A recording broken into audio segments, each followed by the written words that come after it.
warahmatullahi wabarakatuh. Waalaikumsalam warahmatullahi wabarakatuh. Gimana kabarnya anak-anak? Alhamdulillah baik, Bu. Alhamdulillah pada pagi hari ini kita bisa bertemu kembali. Bu Nurul akan memimpin berdoa terlebih dahulu agar pertemuan hari ini diberi kelancaran sampai nanti waktunya selesai. Begitu ya? Ya. Mari kita berdoa dulu dalam hati sesuai dengan kepercayaannya masing-masing. Berdoa dimulai.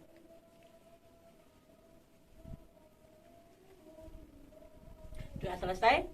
Terima kasih. Oke. Sebelum kita ke bimbingan hari ini, yaitu ada materi membangun rasa percaya diri untuk meraih cita-cita. Apakah kalian masih ingat yang sudah kita pelajari dulu seminggu yang lalu, pertemuan sebelumnya, tentang apa? Ada yang masih ingat? Tentang manajemen waktu. Bagus sekali, karena memang benar materi kita minggu kemarin adalah manajemen waktu. Saya ulas sedikit tentang manajemen waktu. Yang jelas dalam manajemen waktu itu berarti kita harus bisa memanage waktu kita agar apa yang akan kita lakukan ke depan sehari-hari itu bisa teratur. Seperti itu ya. Alhamdulillah kalau semuanya masih ingat. Sebelum kita ke materi, bagaimana kalau kita bermain dulu agar pertemuan hari ini bisa semangat? Nanti kalian ikuti arahan dari Bu Nurul sebentar. Nanti ketika saya bilang 1, tepuknya 1 kali. Jika saya bilang 2, tepuknya 2 kali. 3, tepuknya 3 kali. Silakan bisa langsung dimulai. Oke, saya ulangi ya. Tepuk 1 kali, tepuk 2 kali, tepuk 3. Nah, gitu ya. Sudah paham? Mari langsung saja ikuti petunjuk dari saya. Tepuk 1, tepuk 2, tepuk 3, 1. Nah, kalau 1 berarti tanpa tepuk tidak usah. Bisa dipahami? Bisa. Nah, itu tanpa tepuk.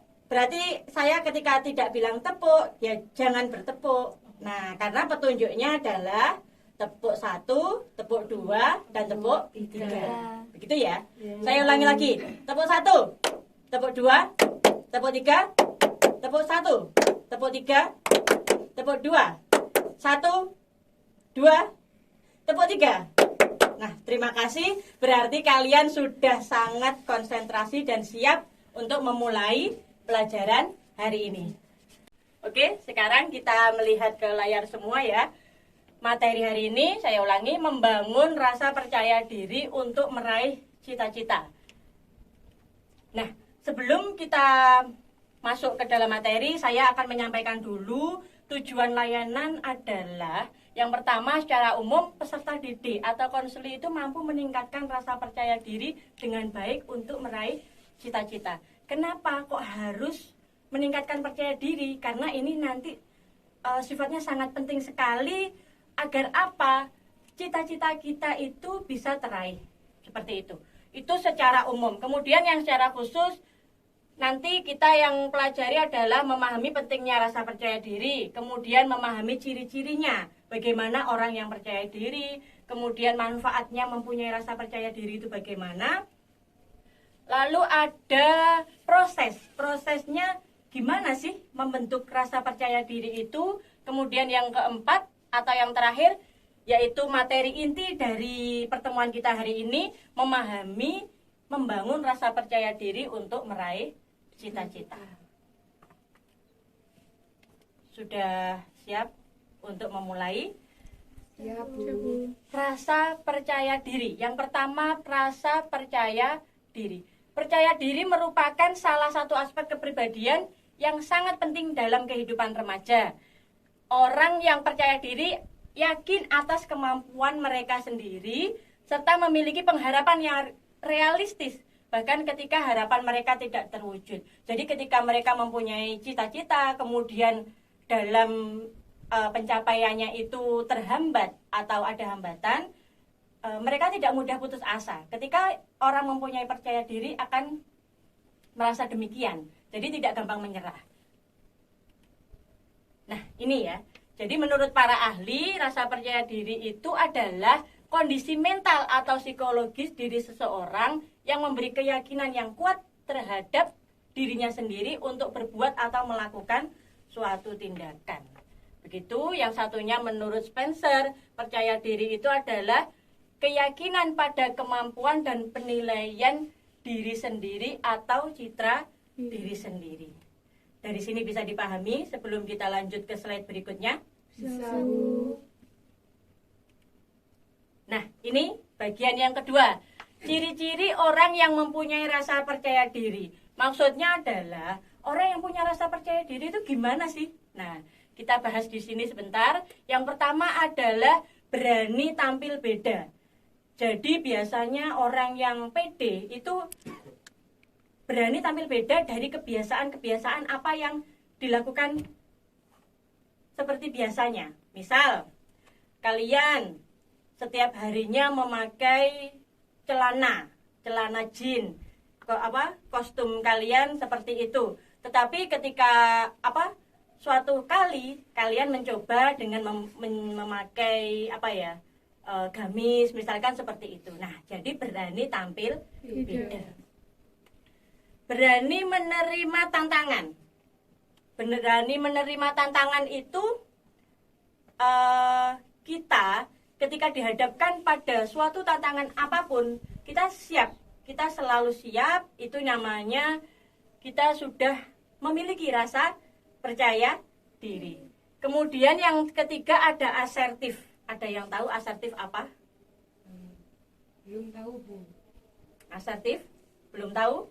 Belum. Asertif itu seperti kemampuan berbicara. Nah, kemampuan berbicara, kemampuan berpendapat, tegas, lugas ketika menyampaikan sesuatu itu disebut asertif. Gitu ya. Yang keempat ada mandiri, dan yang terakhir selalu bereaksi positif dalam menghadapi suatu masalah. Jadi masalah apapun yang kita hadapi, kemudian kita selalu berpikir positif. Orang yang tidak percaya diri biasanya berpikirnya gini, saya bisa enggak ya melakukan ini, saya bisa enggak ya ketika dihadapkan pada tantangan yang baru, mesti mikirnya gitu, saya mampu enggak, saya bisa enggak. Nah, seperti itu. Sudah jelas ya? Jadi bagaimana orang percaya diri itu, ciri-cirinya di sini ditampilkan hanya 5. Kemungkinan ada ciri-ciri yang lain, nanti bisa kalian kaji sendiri, bisa kalian cari sendiri referensinya yang lebih banyak. Nah, yang ketiga, di sini ada manfaat rasa percaya diri. Ada banyak ini, saya jelaskan dulu satu-satu.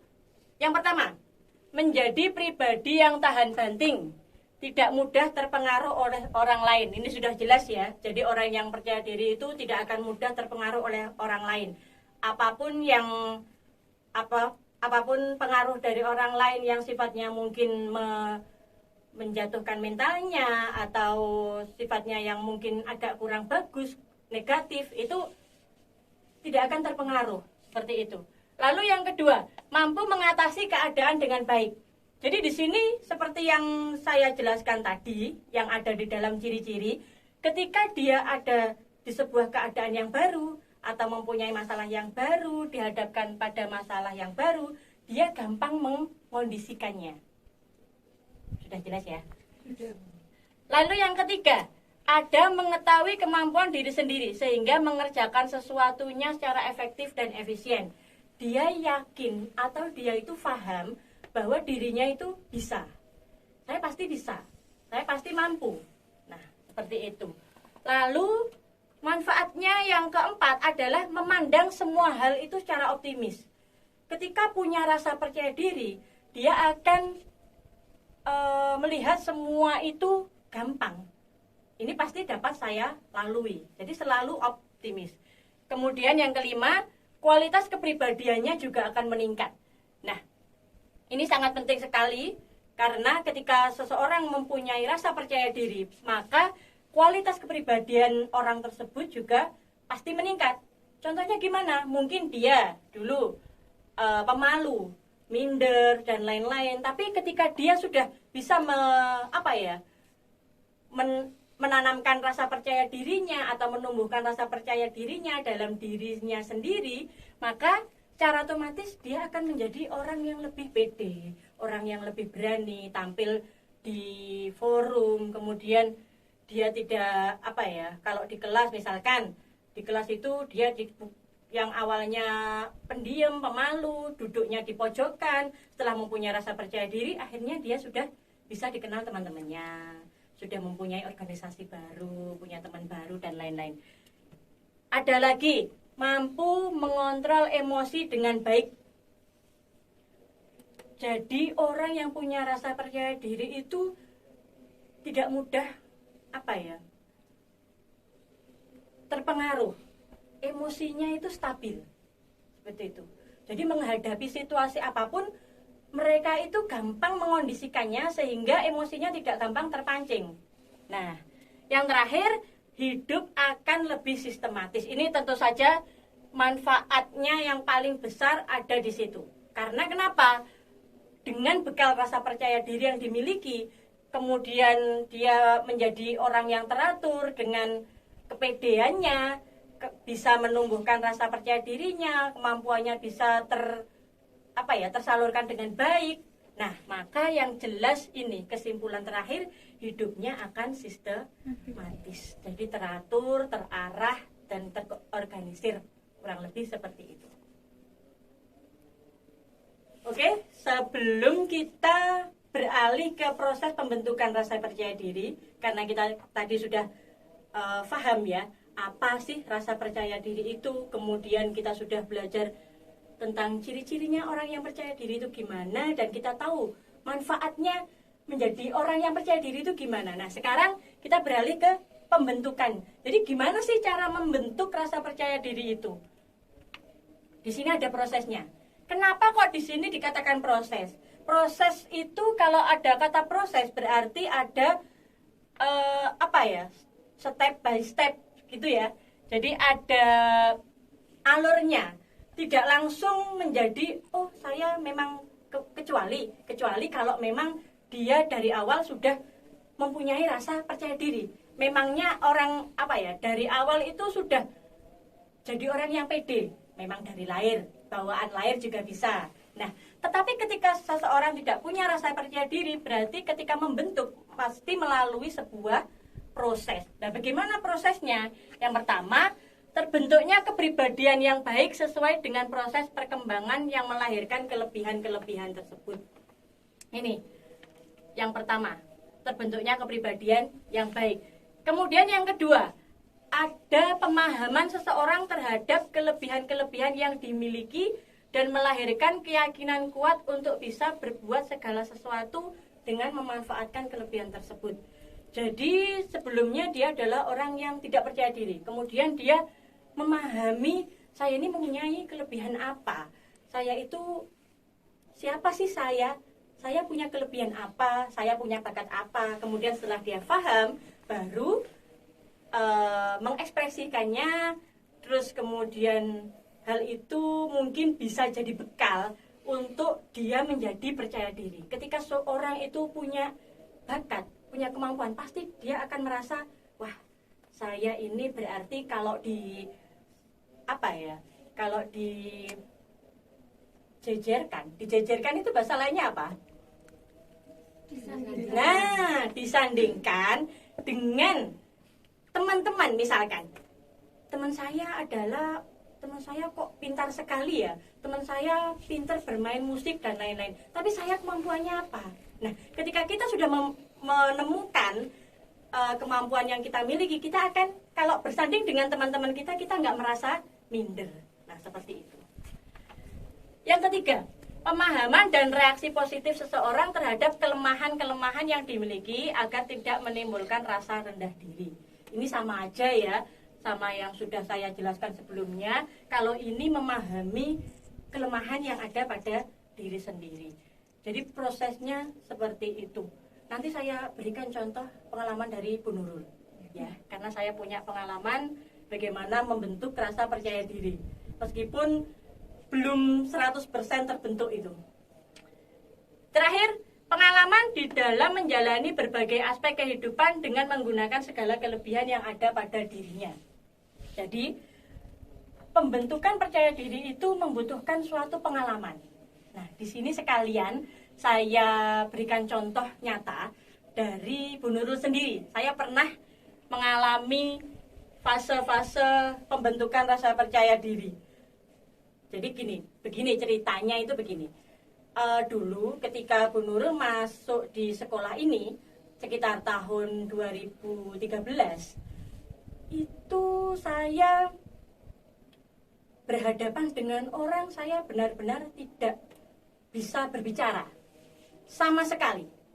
Ketika saya berhadapan dengan siswa saya yang pertama kali saya menjadi guru, itu Bu Nurul belum bisa apa-apa. Ngomong sedikit saja itu tidak karu-karuan. Jadi tidak ada yang bisa saya sampaikan. Jadi terlihat kaku, terlihat sangat monoton dan lain-lain. Deretiknya itu setengah mati. Nah, meskipun sebenarnya saya sekarang tetap ada rasa seperti itu, tapi ini jauh lebih baik daripada saya yang dulu. Nah, kemudian dari situ saya menyadari saya itu berprofesi sebagai guru BK.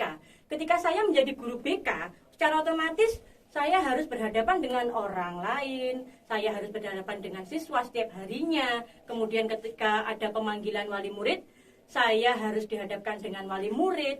Kemudian ada kalanya saya harus berkunjung ke rumahnya. Nah, dari situlah, dari pengalaman-pengalaman itu, akhirnya saya mencoba menumbuhkan rasa kepercayaan diri saya berdasarkan pengalaman. Jadi pertama kali saya memanggil wali murid itu saya tidak bisa berkata apa-apa. Saya selalu punya konsep berupa tulisan, entah itu di tangan ataupun di kertas, itu saya selalu membawa ketika mau berbicara dengan wali murid. Tapi seiring berjalannya waktu, karena saya paham bahwa saya guru BK dan harus terus bersosialisasi, saya menjadi ketika saya berkomunikasi itu lama-kelamaan menjadi tidak tahu, tiba-tiba bisa sendiri. Tiba-tiba rasa percaya diri itu muncul sendiri. Nah, itulah yang masuk dalam pengalaman di dalam menjalani berbagai aspek. Itu contohnya seperti itu. Jadi ketika sampean misalkan Mbak Elsa kira-kira tingkat rasa kepercayaan dirinya menurut sampean sendiri gimana? Apakah sampean termasuk orang yang pemalu atau yang gimana, Mbak? Silakan. Kalau menurut saya pribadi, saya masih percaya dirinya itu masih kurang. Nah, masih pemalu. Masih pemalu. Sebenarnya sama saja, Mbak. Tapi kemudian nanti saya yakin ya, seperti yang pengalaman yang sudah Bu Nurul lalui, itu percaya diri akan nanti lama-kelamaan akan terus berkembang. Nah, jadi tidak mungkin nanti Mbak Elsa misalkan sekarang merasa saya itu menjadi orang kok malu banget toh ketika bertemu dengan orang lain, tapi lama-kelamaan akan berubah. Saya yakin seperti itu. Terima kasih Mbak Elsa. Sudah bisa dipahami ya? Sudah, Bu. Jadi sekarang kita lanjut ke slide berikutnya. Ini adalah inti dari pembahasan kita hari ini atau topik kita hari ini, yaitu membangun rasa percaya diri untuk meraih cita-cita. Ada banyak jalan untuk meraih impian atau cita-cita. Dan ternyata percaya diri untuk mencoba hal baru adalah jalan untuk mewujudkan impian tersebut. Rasa percaya diri sangat diperlukan setiap orang. Tanpa rasa percaya diri, seseorang akan merasa kikuk, serba salah, dan tidak dapat melakukan sesuatu secara maksimal. Kepercayaan pada kemampuan diri sendiri menjadi modal utama setiap kali mulai melakukan hal baru dan akan sangat berpengaruh dalam meraih tujuan hidup. Ini sudah jelas sekali ya, ketika kita ingin meraih cita-cita, kita mempunyai cita-cita, pengen jadi misalkan pengen jadi guru, pengen jadi dokter, atau mungkin konsultan, psikolog, itu kita harus menanamkan rasa percaya diri itu dalam diri kita. Dan gunanya itu sangat besar sekali.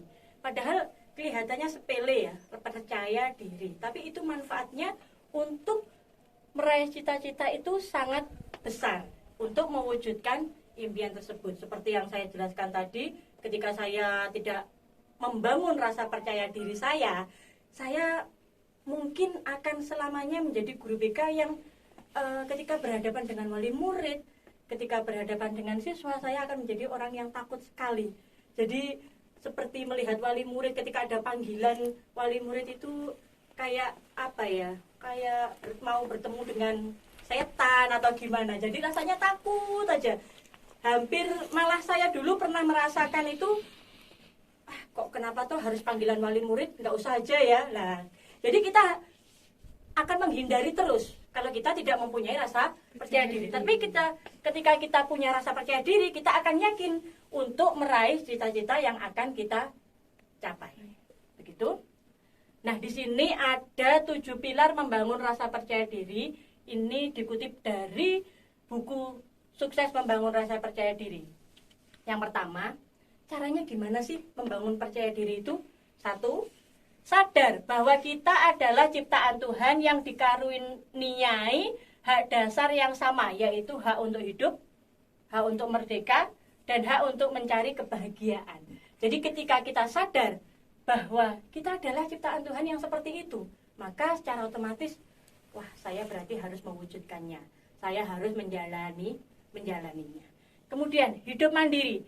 Pilar untuk membangun rasa percaya diri adalah hidup mandiri. Dalam artian mempunyai pikiran sendiri, minat, hobi sendiri, dan berani secara terbuka menyatakan pendapat atau pikiran. Contohnya Mbak Elsa tadi misalkan ketika ditanya Bu Nurul, kemudian berani menjawab, berani mengungkapkan. Nah, itu sebuah modal utama sampean untuk membangun rasa percaya diri. Lalu yang ketiga, menemukan keunggulan atau kelebihan diri dan kemudian mengembangkannya dengan sungguh-sungguh. Ini sudah saya jelaskan tadi ya. Jadi kita menemukan kelebihan sendiri, kelemahan sendiri, kemudian mengembangkannya. Kalau yang kelemahan jangan dikembangkan, tapi bagaimana kita memperbaiki untuk menjadi sebuah kelebihan. Nomor 4, menimba ilmu dan mengumpulkan pengetahuan umum sebanyak yang kita mampu, kemudian berpikir realistis bahwa setiap manusia pasti punya keunggulan atau kelebihan di samping kelemahan. Sudah jelas ya, kalau punya kelebihan pasti punya kelemahan. Kelemahan pasti ada kelebihannya. Berpikir asertif, tulus mengakui hak orang lain, tetapi pada saat yang sama mampu menegakkan haknya sendiri. Kemudian yang terakhir, menggunakan bahasa nonverbal, bahasa tubuh dengan tepat. Misalnya, memandang wajah dan mata lawan bicara kita dalam kurun waktu yang relatif lama. Nah, ini sudah pernah saya praktekkan juga ketika dulu saya berada, pertama kali Bu Nurul mengajar ya. Saya ketika ada di depan kelas, dulu saya pernah diajari sama senior saya. Sampeyan kalau pengen ndak malu di depan kelas, yang harus sampean lakukan apa? Jangan kalau saya dulu trik saya sendiri ya, jangan melihat pandangan mata, malah saya sebaliknya ini. Sebaliknya, itu pengalaman saya sebaliknya dari yang dituliskan oleh Wisnu Broto dalam bukunya. Kalau saya dulu tidak melihat, jadi ketika saya berbicara, saya tidak berani menatap. Dulu yang pertama, tapi setelah berjalannya waktu, akhirnya juga terbiasa sendiri. Nah, ini sudah selesai. Maaf. Dari yang semua penjelasan Bu Nurul, apakah sudah bisa dipahami secara keseluruhan dari mulai pengertian dan lain-lain tadi? Sudah, Bu. Adakah pertanyaan atau mungkin ada beberapa poin yang harus saya ulangi lagi yang belum paham? Mbak Pipit, sudah paham? Sudah, Bu. Oke, kalau memang dirasa sudah cukup atau kalian sudah paham tentang materi kita hari ini, bagaimana kalau kita sekarang Bu Nurul pengen tahu, kira-kira kalian punya pengalaman enggak tentang rasa kepercayaan diri ini? Nah, tadi kan Bu Nurul sudah menjelaskan, Bu Nurul punya pengalaman bagaimana sih membangun rasa percaya diri itu. Saya pernah mengalaminya. Mungkin dari Mbak Pipit atau Mbak Elsa dan Mbak Meta ada pengalaman yang bisa disampaikan di depan kelas? Silahkan.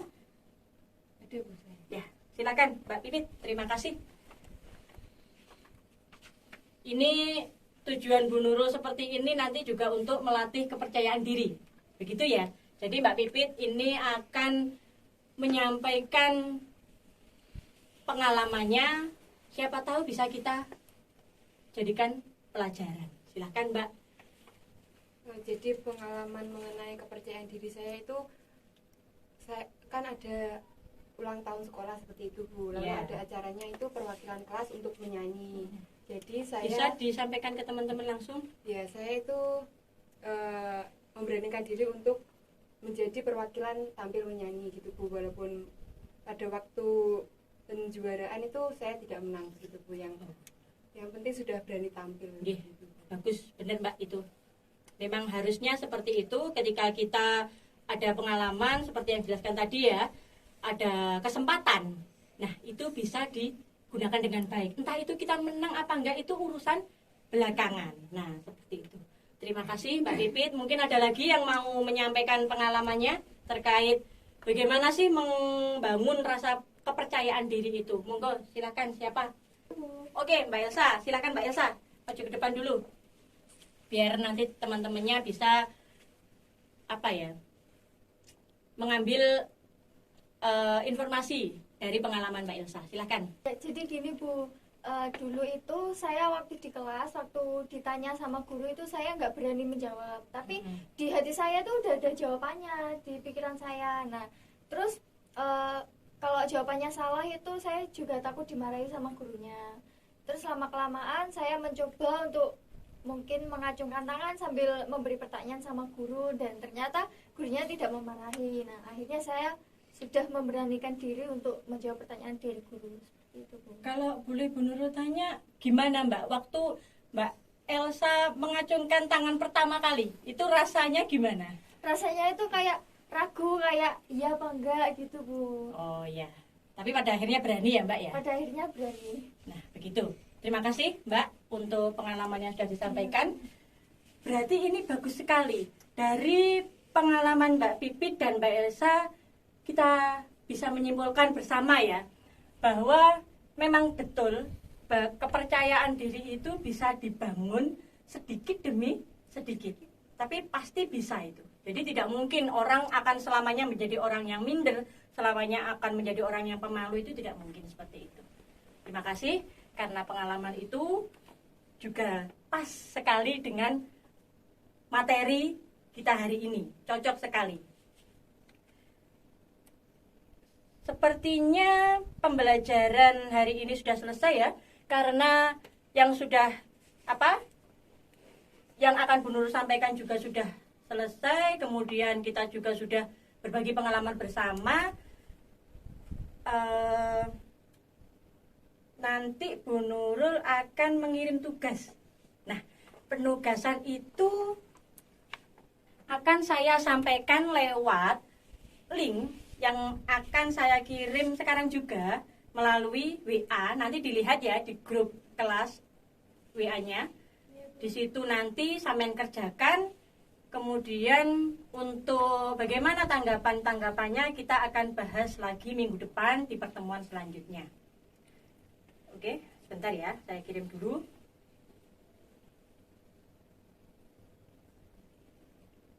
Sudah?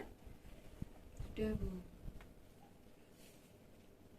Nanti misalkan tidak bisa dibuka linknya, langsung chat Bu Nurul saja. Begitu. Materi kita sudah selesai. Siapa yang bisa menyimpulkan? Kira-kira apakah bisa dari sini Bu Nurul pengen tahu seberapa paham kalian dengan materi kita hari ini? Silakan mungkin Mbak Pipit atau Mbak Meta atau Mbak Pipit lagi. Saya Bu ingin menyampaikan kesimpulannya. Ya, Menurut silakan saya Mbak pribadi. Pipit. Jadi menurut saya itu kepercayaan diri bagi setiap individu itu penting, dan untuk prosesnya itu bisa sedikit demi sedikit, dan pastinya juga butuh keberanian seperti itu Bu. Bagus sekali jawabannya Mbak Pipit, karena itu sudah sangat mewakili dari penjelasan materi hari ini. Terima kasih. Baik, sebelum mengakhiri pertemuan hari ini, Nanti kita ketemu lagi minggu depan ya dengan materi baru yaitu kemandirian di kalangan remaja. Nah, seperti itu. Nanti kita akan membahas bagaimana sih menjadi seorang remaja yang mandiri. Nah, kemudian siapa yang ingin memimpin berdoa untuk mengakhiri pertemuan kita hari ini? Baik, terima kasih Bu. Baik, untuk mengakhiri bimbingan kita hari ini, kita akan berdoa menurut kepercayaan dan agama masing-masing. Berdoa dimulai. Berdoa selesai. Terima kasih Mbak Meta sudah membantu saya untuk menutup bimbingan kita hari ini. Kita ketemu lagi minggu depan dengan materi kemandirian tentunya. Kurang lebihnya Bu Nurul mohon maaf. Assalamualaikum warahmatullahi wabarakatuh. Waalaikumsalam warahmatullahi wabarakatuh. Tapi sebelum kita selesai, saya ada sedikit ya, sebentar ya Mbak ya, mohon maaf waktunya. Saya ada lembar evaluasi sedikit untuk layanan BK hari ini. Nanti silakan langsung dikerjakan. Setelah dikerjakan nanti dikumpulkan ke Bu Nur langsung.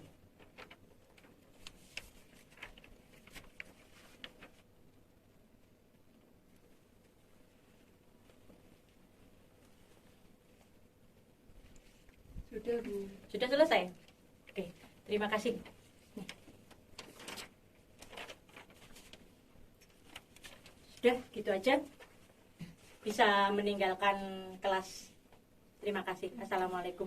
Waalaikumsalam.